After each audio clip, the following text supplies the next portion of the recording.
Mr. Herman Mashaba, we've just heard the State of the Nation. Here we are in Cape Town. A lot of promises. You know, for me in particular, I feel the president has lost a great opportunity to address the real issues affecting South Africans. Probably this issue of blue lights is actually blinding them because they cannot really relate to the issues South Africans are facing. But what about their families? Because yes, him and his immediate family, but what about these extended families in the villages, in squatter camps? Is he not aware of what's really happening in our country? Is he not aware that you cannot celebrate 28 million South Africans living on grants in a population of 60 million? So almost half of your population have to rely on government to really be able to put bread on the table. And he talking about grants, he's talking about what, 350. Tell me, you can't survive on 3,500 rands a month. But I don't understand the president, why he's unable, more especially after losing power. But isn't it ideology? Isn't that the National Democratic Revolution and all of that? But then what about members of the GNU? Why was the GNU formed? Because we thought the GNU, that's what they told us. And they said to South Africa that we're going to really see a new direction. Unfortunately, it looks like the 70% of this GNU, it is just there to continue with the failed policies of the ANC.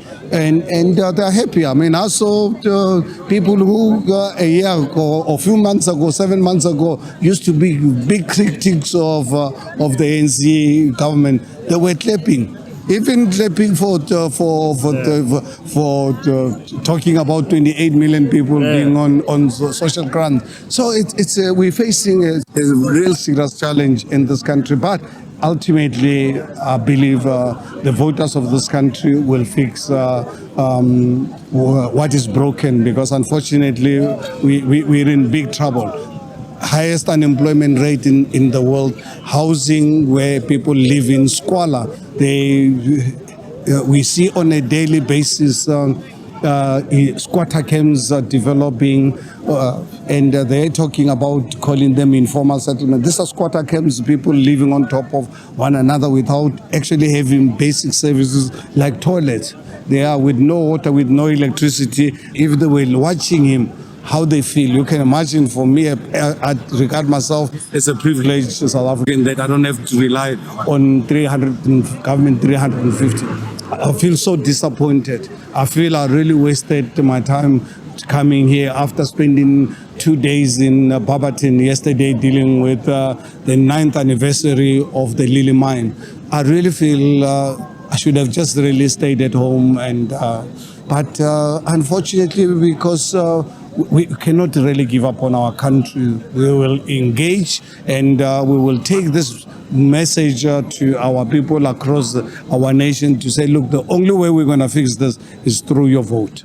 Shouldn't we have a red line where we give up on this country? Hola, welcome to my life. If you're looking for a party, stop on by. Fiesta, Westa, and repeat. Yeah, it's getting caliente, feel the heat. Don't stop the beat. Turn down for what, this is all you need. Yeah, I love it when I see them looking at me, cause I'm putting on a show for the world to see. So, let's go. Hit the dance floor. Baile, baile.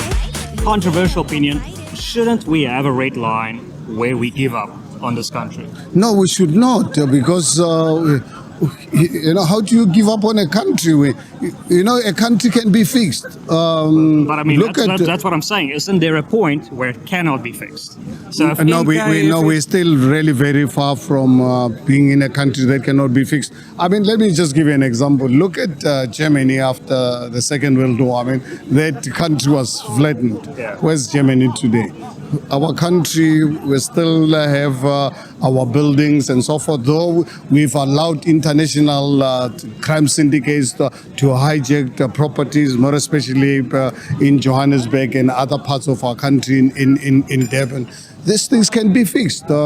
Actually, I thought and expected the president to say to us and South Africans that, you know what, guys, in 2 weeks time or in a month time, I'm putting together an army to make sure that we execute mass deportation of everyone undocumented to leave this country. Oh, wow. I can tell you, South Africans will be celebrating if you had made the statement to say, you know what, in a month's time, I'm putting together a team to ensure that we begin a mass deportation. People will be celebrating the president.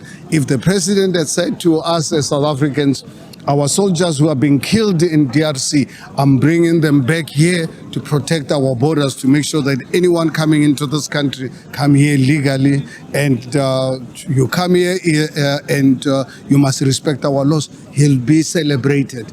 Right now, I can tell you, people out there in the townships, in the villages, their mood, I can imagine, they must be so really quite disappointed. Yeah. ActionSA. Summary pitch, why should people vote for you coming into local elections? Well, I think people can really look at our governance as a political party. I had an opportunity to be the mayor of the city of Johannesburg. And I don't have to really tell you, it's up to people for themselves to see. That's why they voted for us in big numbers.